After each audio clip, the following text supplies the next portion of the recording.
자, 이제 에베소, 빌립보, 골로새서, 빌레몬서를 이제 마지막으로 빌레몬서를 이제 이 말씀을 우리가 같이 배워보고자 합니다. 특별히 빌레몬서는 여러분이 갖고 있는 책, 바로 빌레몬서 쪽에 보시면 1페이지 보시면은요, 바울이 개인적으로 이렇게 보낸 편지입니다. 빌레몬이라고 하는 사람에게 이 편지를 쓰고 있는 것을 볼 수가 있는 것이지요.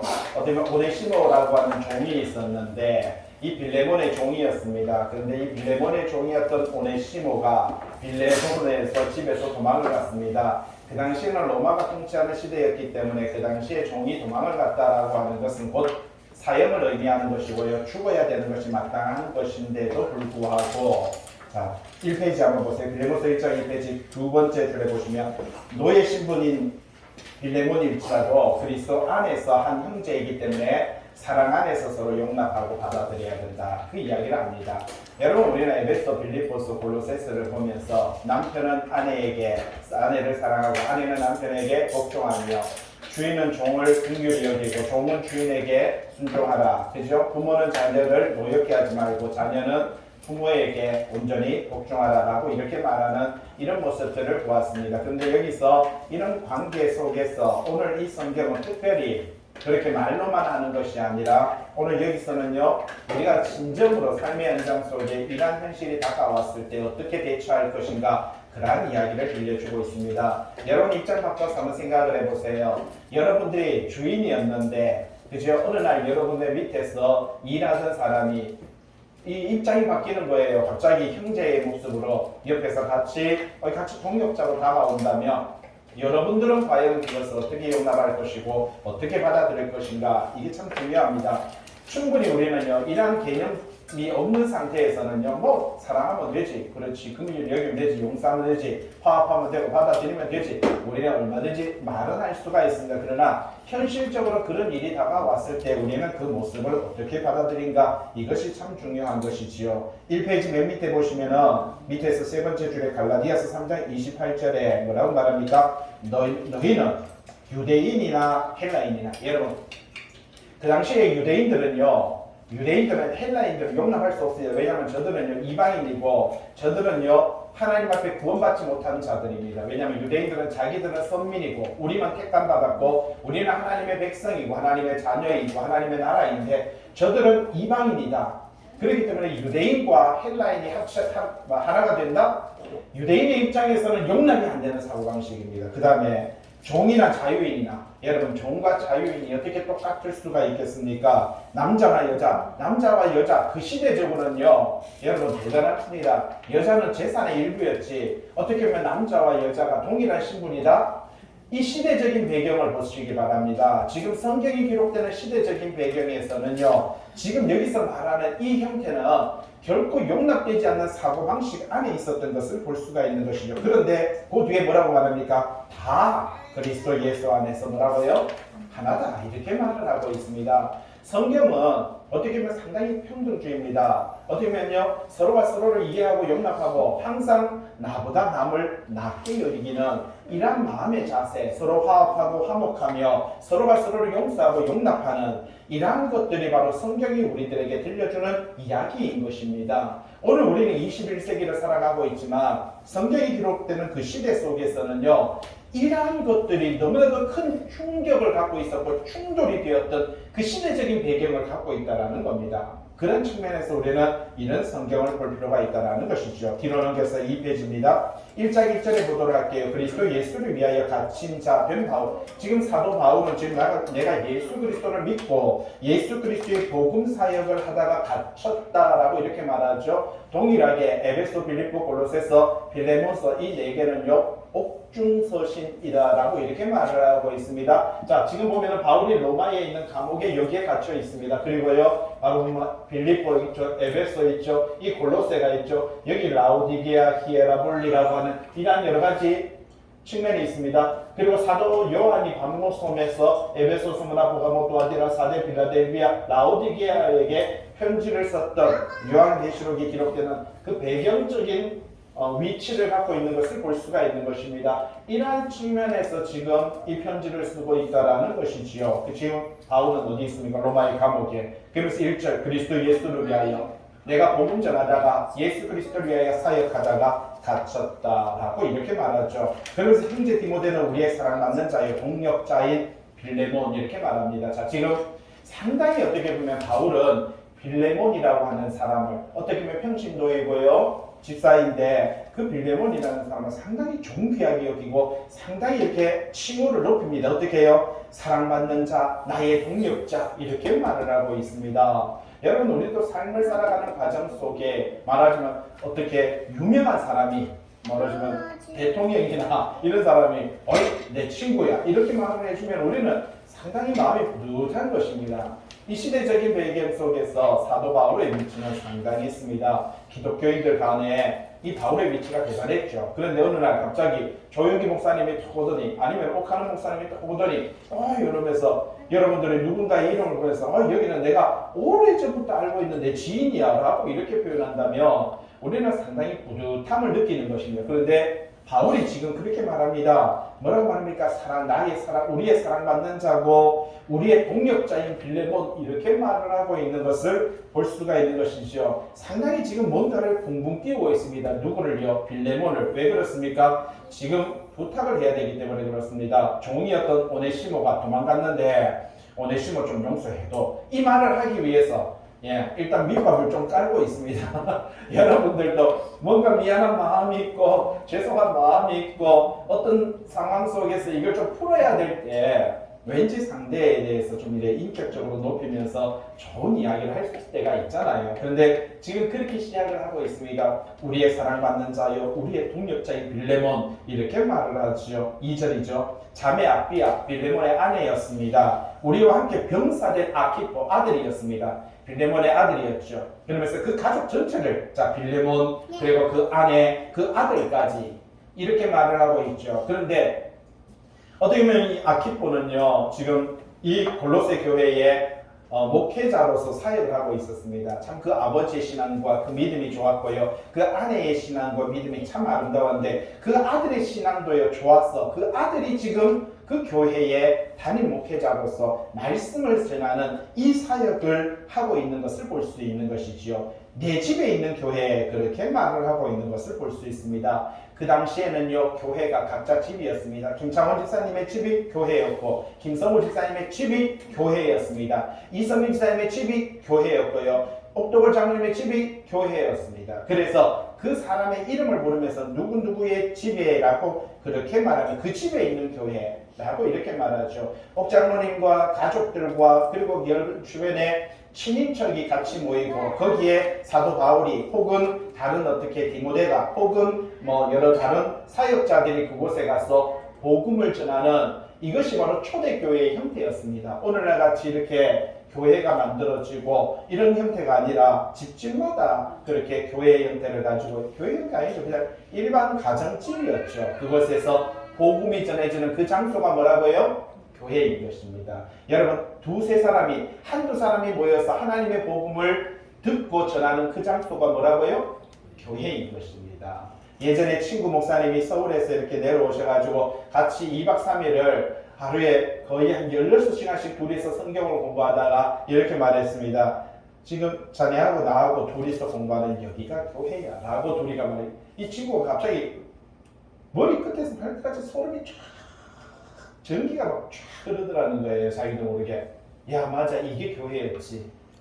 하나님의 말씀이 있고 두 사람이 이렇게 합심하여서 하나님의 말씀을 배우는 이 장소가 뭐라고요? 교회다. 여기서 말합니다. 내 집에 있는 교회라고 이렇게 말하죠. 동그라미 4번 한번 보시기 바랍니다. 초대교회는요 개인의 가정집에서 말씀을 중심으로 교회를 형성을 했던 것을 볼 수가 있는 것입니다. 그래서 두 번째 줄에 예루살렘에게는요 우리가 아는 마가의 다락방 이렇게 말을 하죠. 그런데 마가의 어머니 그죠? 마리아의 다락방이지요. 그래서 마리아의 집이 바로 그렇게 교회의 형태를 갖고 있었고요. 거기에서 120명의 사람들이 성령을 충만 바로 받는 그런 장면들을 사도행전에서 볼 수가 있습니다. 그리고 사도행전 16장에는요. 빌립보에 있는 루디아의 집, 이 루디아의 집이 바로 빌립보 교회였던 것을 볼 수가 있는 것이고요. 고린도전서 16장에 있는 에베소 교회는요, 아굴라 부부의 집이 바로 에베소 교회였던 것입니다. 그리고 골로새서 4장 15절에 있는 눈바의 집이 바로 라오디게아 교회였던 것이고요. 로마서 16장에 나오는 가이오의 집이 바로 고린도 교회였다라는 사실입니다. 그래서 이 교회들의, 우리는 오늘 보면 대구 성안교회 제일교회, 사랑의 교회 이렇게 말을 하지만 그 당시에는요,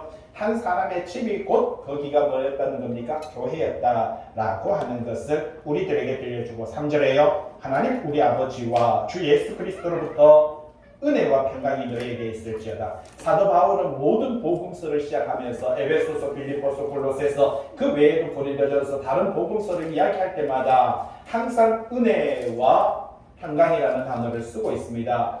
여러분, 우리가 은혜 받았음을 뭘로 안다고요? 그렇죠. 우리가 내 마음속에 뭐가 있는가? 평강이 있는가? 여러분, 평강이 있는 사람은 뭘 받은 사람이라고요? 은혜 받은 사람입니다. 그런데 오늘도 불안해하고 초조해하고 염려하고 걱정하는 것은 뭐가 없다는 겁니까? 은혜가 없다는 것을 이야기해 줍니다. 그래서 사도 바울은 항상 은혜와 뭐라고요? 평강이라고 하는 것을 우리들에게 들려주고 있습니다. 내가 하나님의 말씀을 바라볼 때, 내가 신앙생활을 할 때, 내가 사회생활을 할 때, 내가 인생을 살아가는 과정 속에서 하나님의 뭘 가져야 된다고요? 평강. 이게 참 중요합니다. 여러분, 우리가 하나님이 주시는, 내가 너희에게 주는 평강은 다르다라고 말합니다. 여러분, 물침대는요, 평안하게는 할 수 있어요. 편안하게는 할 수 있습니다. 그러나 여러분, 물침대가 나에게 평강을 주지는 않습니다. 아무리 좋은 침대도 나에게 평강을 주지는 않고요. 그냥 편안하게는 할 수가 있습니다. 그러나 세상적이 주는 이 편안과 하나님이 주시는 평강은요, 다르다. 그렇게 말을 하고 있는 것을 볼 수가 있다는 것이지요. 하나님 우리 아버지와 주 예수 그리스도로부터, 여러분, 이 은혜와 평강은 누구로부터 온다고요? 하나님으로부터 온다라고 하는 것을 우리들에게 전해주고 있습니다. 4절, 내가 항상 내 하나님께 감사하고 기도할 때에 너를 말한다. 자, 바울은 지금 빌레몬에 대해서 이야기하죠. 하나님 앞에 감사하고 내가 기도할 때마다 항상 뭘 이야기한다고요? 너를 이야기한다 라고 그렇게 말을 합니다. 여러분, 우리는 만물 속에서, 자연 만물 속에서 우리는요, 참 감사할 것이 많이 있습니다. 어제 아침에 이렇게 저쪽에 화산산성에서 이렇게 오다 보니까, 그런데 그곳에서 보니까 아침에 이슬이 거치는 가운데 햇빛이 쫙 비추고요, 산 전체가 꽃이 피었어요. 무슨 산에 웬 저렇게 꽃이 피었지? 소나무에 막 꽃이, 그냥 꽃이 막 몽글몽글하게 핀 거예요.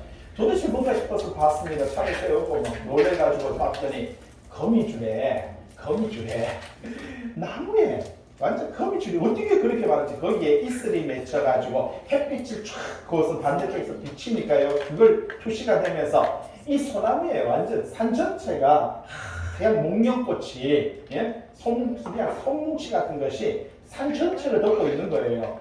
야, 어떻게 이렇게 아름다울까? 하나님께서 아무리 비가 오지 않는다고 해도요, 아침 저녁으로 그 기온 차이에 의해서 그 이슬로 말미암아 이 세상의 모든 만물을 먹여 살리는 이 하나님의 섭리와 하나님의 손길을 볼 수가 있었습니다. 우리는 언제나 그 은혜에 뭐 해야 된다고요? 감사해야 되는 것입니다. 그것이 바로 기도의 핵심입니다. 내가 감사하고 기도할 때마다, 여러분, 바울은요, 빌레몬을 생각할 때마다 감사하고, 여러분, 바울은요, 빌레몬을 생각할 때마다, 그를 위해서 기도할 때마다 5절, 주 예수와 모든 성도에 대한 이 사랑과 믿음이 있음을. 참 빌레몬에게 뭐가 있어요?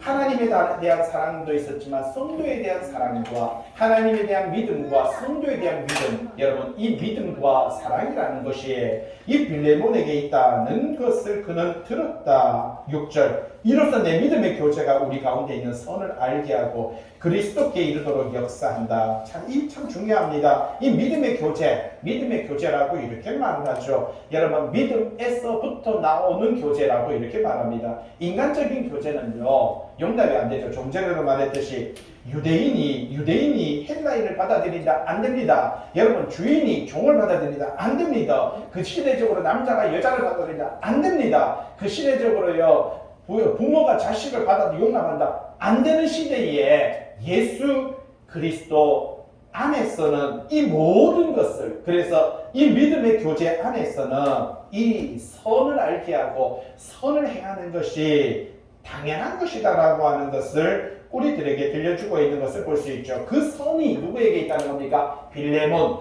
당신에게 있다는 것을. 당신은 하나님을 사랑하고 바로 예수 그리스도에 대한 믿음을 가지고 그리고 형제를 사랑하며 형제에 대한 신뢰를 가지고 하나님 앞에서 선을 행할 줄 내가 압니다.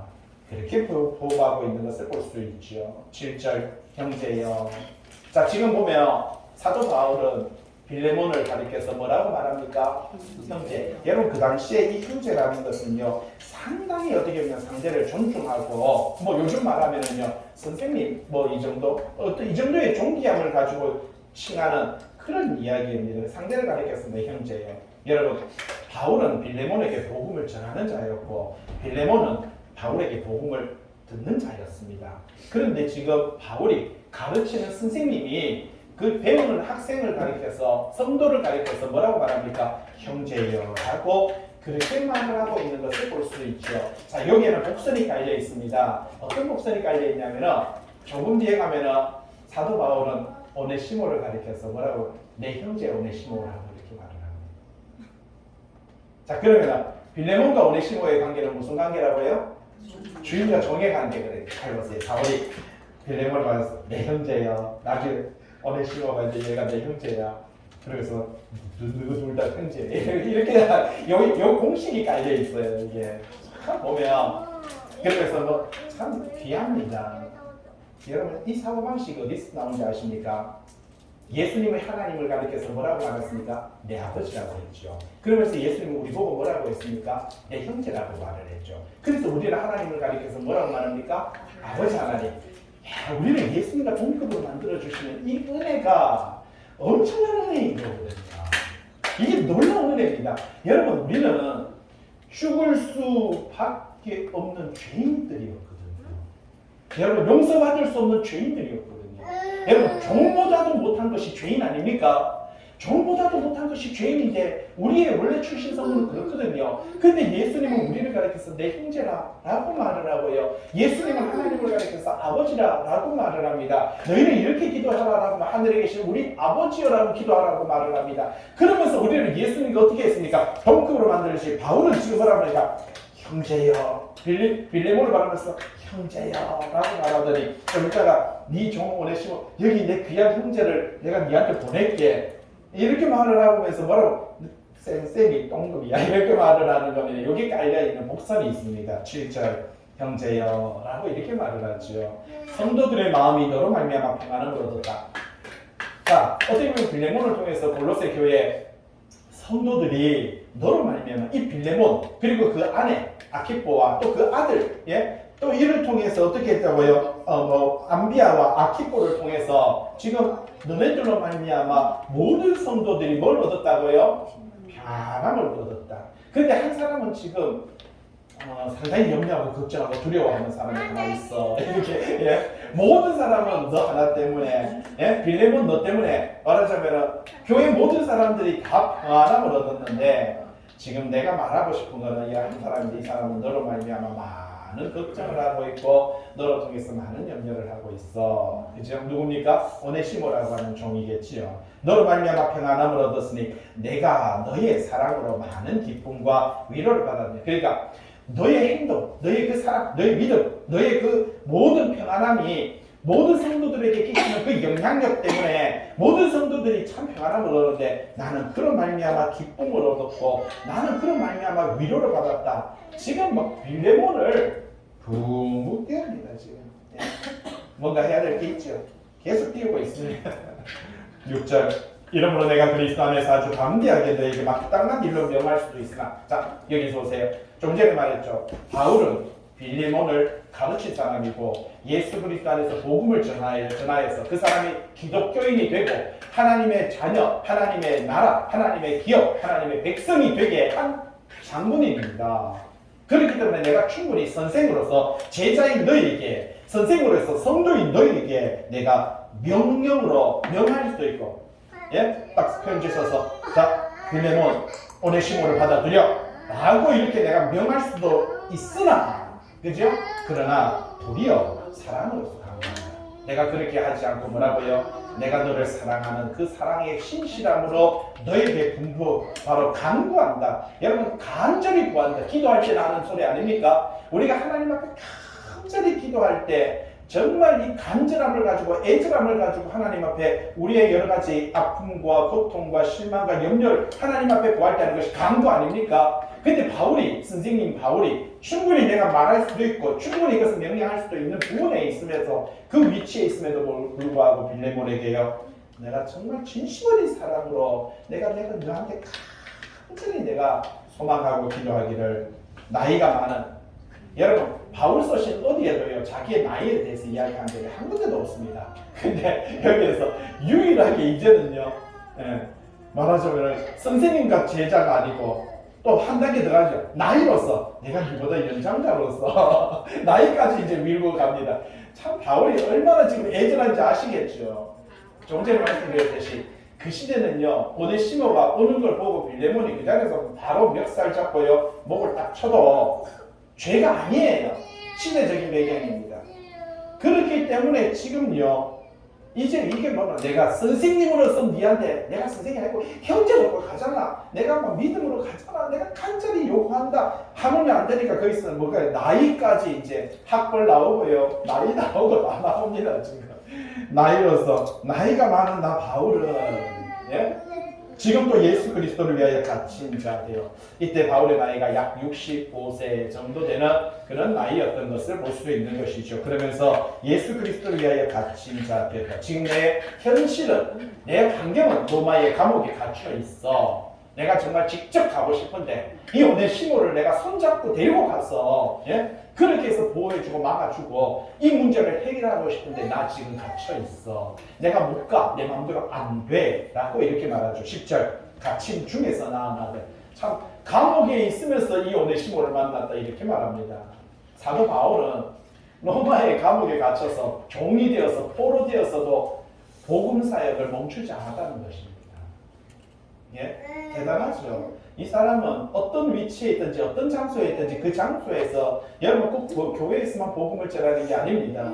어떤 장소가 되든 그 장소가 중요하지 않습니다. 여러분 가정도 괜찮고요, 사무실도 괜찮고요, 여러분 차 안에도 괜찮고요, 전화상으로도 괜찮고요, 어떤 위치에 있든 하나님의 복음을 전파되어야 된다는 사실입니다. 사도 바울은 지금 갇힌 중에서 로마의 감옥에서 복음을 전해서 거기서 낳은 아들 오네시모, 이제 오네시모에 대한 이야기가 이제 나옵니다. 위하여 너에게 간구한다. 오네시모를 만나서 그에게 복음을 전하니까 이 오네시모라는 젊은이가 상당히 신실하거든요. 인격적으로 대하는데 가만히 이야기하다 보니까 어느 순간인가 오네시모가 이 바울에게 고백했던 것 같습니다. 선생님, 사실은요, 그래, 왜?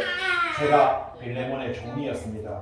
순간 아마 바울도 가슴이 철렁 내려앉지 않았겠습니까? 제가 사실은 도망왔습니다. 선생님 죄송합니다.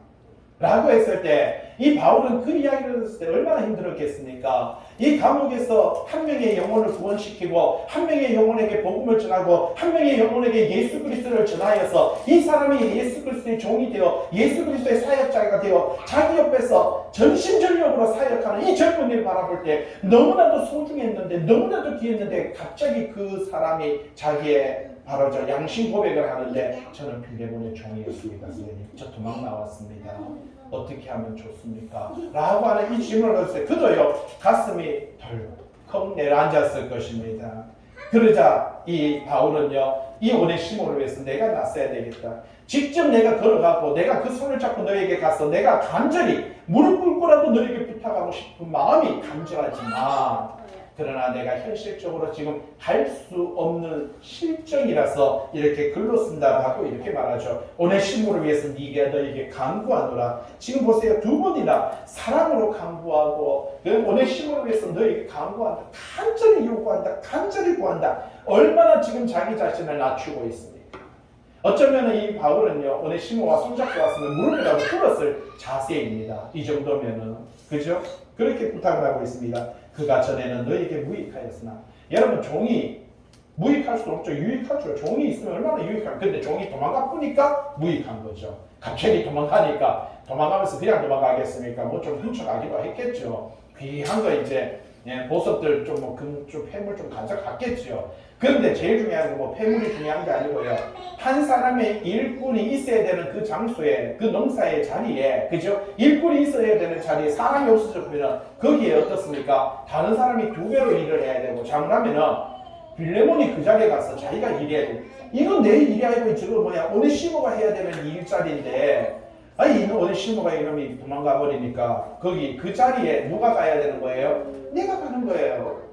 상당히 이게 무익한 거죠. 그죠? 그래서 너에게 무익하였으나 이제는 나와 너에게 뭐라고요? 유익함으로 라고 그렇게 말을 하고 있는 것을 볼 수 있죠. 밑에 한번 동그라미 1번에 11절의 동그라미 1번에 오네시모라는 이름의 뜻이 뭐예요? 유익함. 이게 바울이 대단한 거는 약간 이게 실적으로 그 이름을 가지고 이야기하는 거예요. 이 사람은 유익한 사람인데 사실은 니한테 좀 무익을 줬잖아. 예, 이름 가지고 이야기하는 거예요. 여러분 사람마다 이름이 있잖아요. 그렇죠? 이름의 의미를 갖고 있잖아요. 그런데 그 이름의 의미를 가지고 슬며시 이제 말하자면 약간 이렇게 비유적으로 시적으로 이야기하고 있는 것을 볼 수가 있는 것이지요. 그러면서 나와 너에게 유익한, 원래 이 사람이 유익한 사람이었잖아. 너에게도 유익하고 지금 나에게는 너무나도 유익한 사람이야. 예? 그 이름에 걸맞게 이 사람은 그렇게 살아. 너의 인생에서도 그렇게 살았잖아. 그런데 잠깐 너를 도망왔는 그것은 너에게 상당히 무익한 그 순간이었지만 지금 나에게는 이 사람은 상당히 유익해. 그렇게 말을 하죠. 12절 너에게 그를 돌려보내노니 그는 내 뭐라고요? 신복이다. 동그라미 이번에 보세요. 가장 중요시하고 귀히 여기는 대상이다. 예? 그 사람은 지금 나에게는 없어서는 안 될 사람이야. 그렇게 말을 하고 있는 것을 볼 수가 있다는 사실이지요. 13절 그를 내게 나에게 머물러 있게 하여 내 복음을 위하여 갇힌 중에서 너 대신 나를 섬기게 하고자 하나. 그렇게 말하죠. 자, 내가 네 마음을 잘 알아. 너는 사랑을 실천하고 선을 행하며 믿음 안에 서서 항상 나를 돕고자 하며 언제나 그런 마음을 갖고 있다는 걸 내가 너무 잘 알아. 네가 내 옆에서 나를 돕고 싶지만 현실적으로 지금 그것이 되지 않는다는 것 또한 나는 이해해. 그런데 네가 하지 못한 것을 너의 종이었던 오네시모가 지금 너 대신에 나를 섬기고 있어. 예. 상당히 지금 좋은 이야기, 유익한 이야기, 복된 이야기 마지막에 부탁하고 싶어서 뒤로 넘겨서 14절 다만 좀 전에 내가 명령할 수 있지만 너의 승낙이 없이는 내가 아무것도 하기를 원하지 않는다. 너의 승낙을 바란다. 그렇게 말을 하고 있는 것을 볼 수가 있죠. 이 빌레몬의 동의, 그죠? 빌레몬의 동의가 필요하다라고 하는 것을 말하고 있습니다. 너의 선한 일이 그러니까 네가 사랑을, 믿음을, 선을 행하는 그 모든 것들이 뭐라고요? 억지같이 되지 아니하고 그러니까 내가 명령해서 어이 빌레몬 좀 해줘야 되는 거 아니야? 지금 네가 못할 일을 오네시모가 했는데 나는 내가 볼 때 하나님이 오네시모를 보냈지만 나는 네가 나한테 보냈다고 생각해. 이렇게 명령하든지 이렇게 말하자면 충분히 이렇게 부탁할 수 있는 거예요. 이것도. 그런데도 내가 그렇게 하지 않은 것은 그렇게 억지같이 하기 싫은데 저놈 내가 잡히게 마음을 죽여버리고 싶은데 그런 마음이 아니라 억지같이 되지 아니하고 뭐라고요? 자의로 되게 한다. 그렇게 말을 합니다. 예수 그리스도의 은총 안에서 여러분 믿음의 사랑 안에서 자발적으로 여러분 스스로 하는 거예요. 여러분 성경 속에 보시면 에베소서 5장 21절에 그리스도를 경외함으로 피차 복종하라 이렇게 말합니다. 자, 예수 그리스도를 경외하기 때문에 남자와 여자는 피차 뭐 해야 된다고요? 서로 복종하는 거예요. 이게 무슨 복종이라고요? 자발적인 복종이다라고 그렇게 말을 합니다. 자, 그러면서 에베소서 5장 22절에 아내들이여 자기 남편에게 복종하기를 죽게 하더라. 여기서도 마찬가지입니다. 자율적으로 자원하는 마음으로 자발적으로 하라는 겁니다. 내가 아내로서 남편에게 복종하는 것이 주님께 복종하듯이 여러분 주님께 복종할 때 누가 강압해서 복종합니까? 자원하는 마음으로 자발적으로 하는 것이 마찬가지로 우리가 아내는 남편에게 복종할 때 뭐라고요? 내가 스스로 하는 거예요. 마찬가지로 골로새서 3장 18절도 있죠. 아내들아 남편에게 복종하라 이렇게 말. 이것도 자원하는 마음으로 자발적으로 그게 자발적으로 자원하는 마음으로 그렇게 복종하는 것을 가리켜서 이야기를 하고 있는 것을 볼 수가 있다는 사실이죠. 자, 밑에 동그라미 14절에 동그라미 한번 밑에 빌립보서 2장 2절 있죠. 관절 보도록 하겠습니다. 자, 성도는요 마음을 뭐 한다고요? 같이 하여 같은 사랑을 가지고 뜻을 합하여 한 마음을 품으라. 여러분 이게 참 중요합니다. 모든 성도는 모든 가정 안에서 여러분 모든 인간관계는 뭐라고요? 마음을 같이 하고 같은 사랑을 가지고 뜻을 합하고요 한 마음을 품어. 3절에 아무 일에든지 다툼이나 허영을 하지 말고 오직 어떻게 하라고요? 겸손한 마음으로 각각 자기보다 남을 어떻게 하라고요? 나보다 항상 남을 낮게 여기라. 그렇게 말을 하고 있는 것을 볼 수가 있습니다. 4절에 자기 일을 내 일도 귀하게 돌볼 뿐더러 내 일도 소중하고 귀하듯이 뭐라고요? 다른 사람의 일을 돌보아서 나의 기쁨을 충만하라라고 이렇게 말하죠. 너희 안에 이 마음을 품으라. 어떤 마음입니까? 그리스도 예수의 마음입니다. 예수님께서 조금 전에 우리를 종 같은 우리를 아니 죽었던 우리를 일으켜서 뭘 삼아 주셨다고요? 형제 삼아 주셨듯이 예수 그리스도의 마음입니다. 여러분 예수님은 참 귀하죠. 자 보세요. 6절 그는 근본 하나님의 본체시나 여러분 그가 하나님이시지만 하나님과 동등됨을 취할 것으로 여기지 아니하시고 자기를 비워 종의 형체를 가지사 사람들과 같이 되셨고 사람의 모양으로 나타나사 자기를 낮추시고 죽기까지 복종하셨으니 십자가에 죽으셨느니라. 하나님이었던 분이 하나님이 아니라 인간의 형태를 가지고 인간과 같이 되어서 죽을 수밖에 없는 인간을 일으켜 세워서 우리를 형제 삼아주시고 백성 삼아주시고 나라 삼아주셔서 우리를 뭐라고요? 하나님과 동등하게. 여러분 예수님과 형제 삼았다는 것은요 하나님과 동등하다는 것을 또 이야기합니다. 귀하지 않습니까? 하나님은 창세기에 뭐라고 했습니까? 내 형상과 뭐라고요? 내 모양대로 뭘 만들고요? 사람을 만들고 이렇게 말합니다. 인간은요 하나님의 형상과 하나님의 모양을 닮았다. 무슨 뜻이에요? 하나님과 동급이다. 그런데 사탄은 뭘 했습니까? 네가 이것을 선악과를 먹는 순간에 뭐같이 된다? 하나님이 같이. 아니 하나님과 같은 존재인데 하나님과 동등한 위치인데 사탄은 그렇게 유혹하니까 이 어리석은 인간이 이미 하나님과 동등된 위치인데 그러나 질서가 있는 거예요.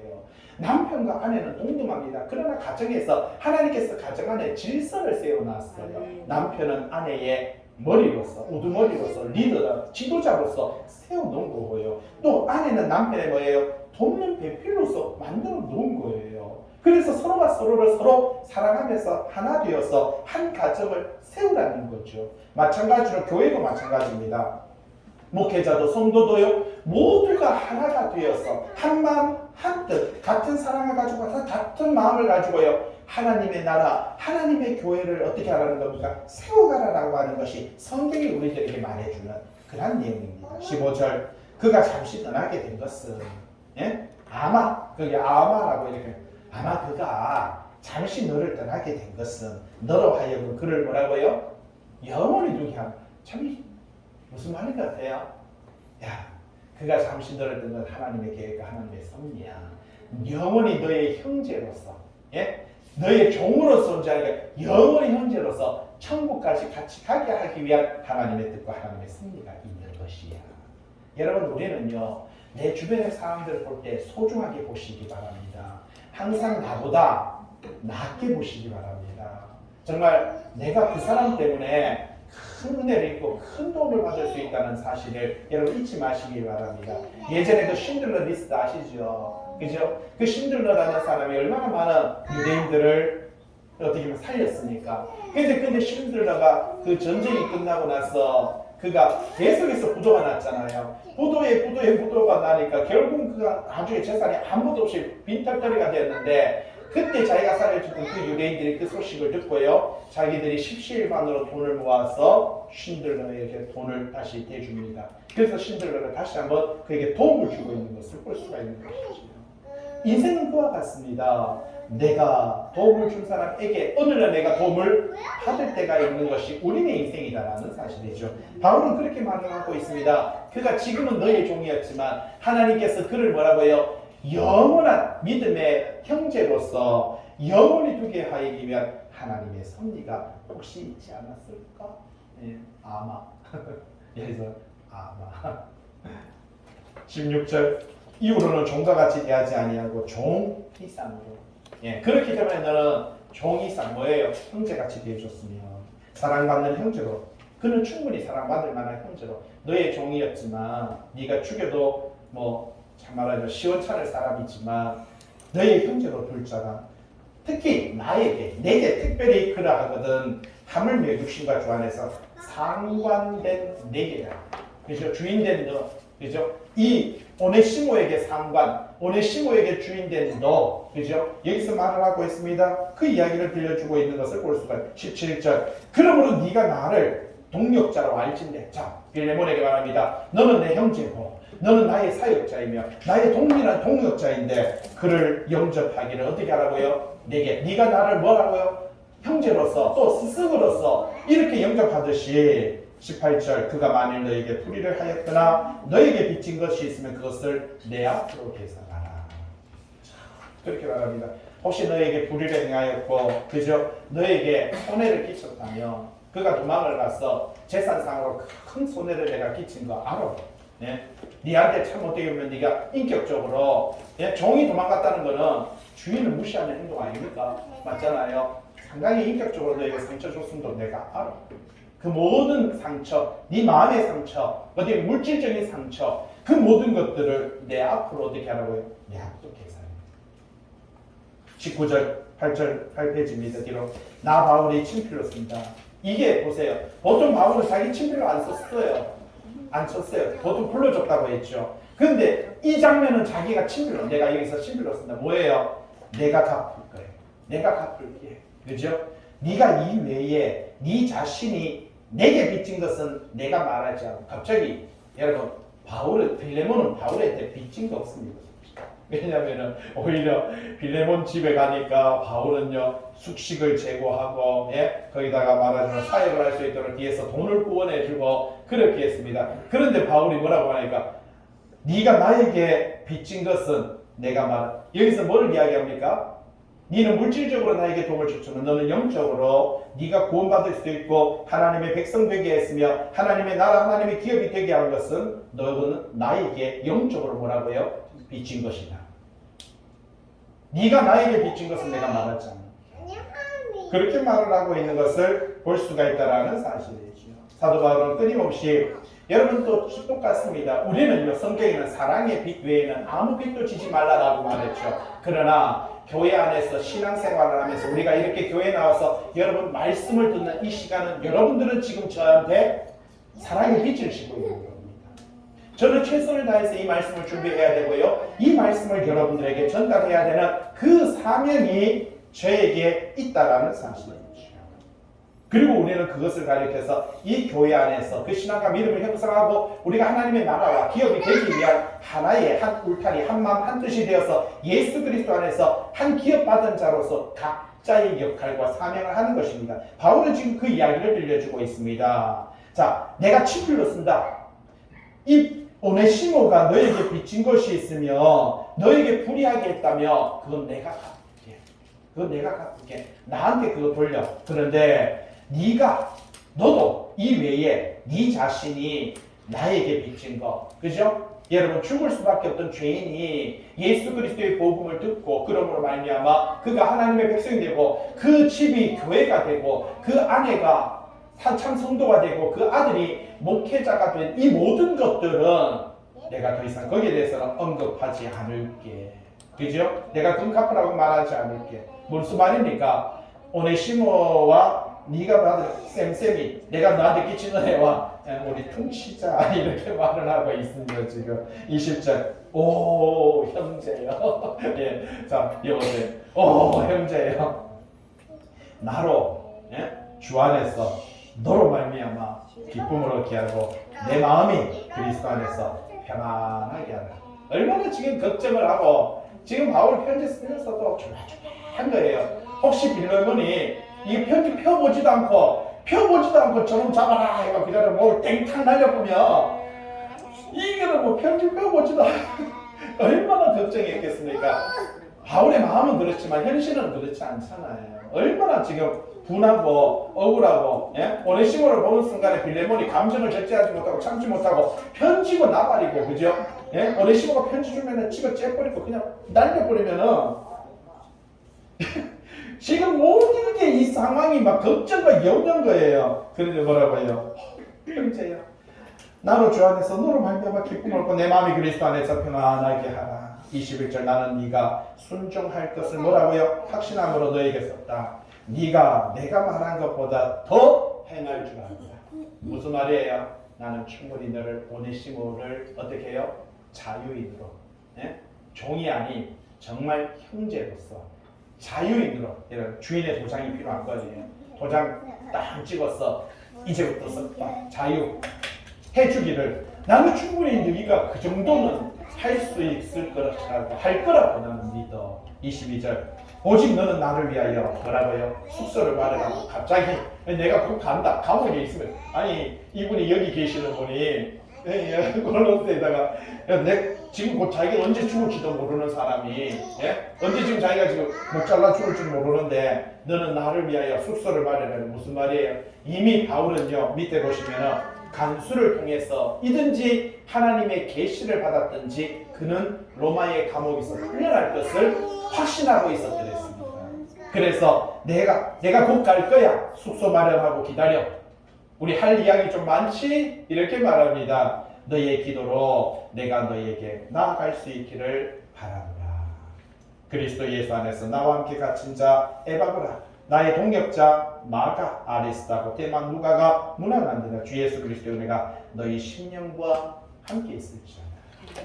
언제나 여러분의 삶에 이러한 신앙과 믿음으로 언제나 남을 나보다 낫게 여기는 형제를 사랑하는 겸손한 신앙과 믿음으로 살아가시길 주님의 이름으로 부탁을 드립니다. 기도합니다.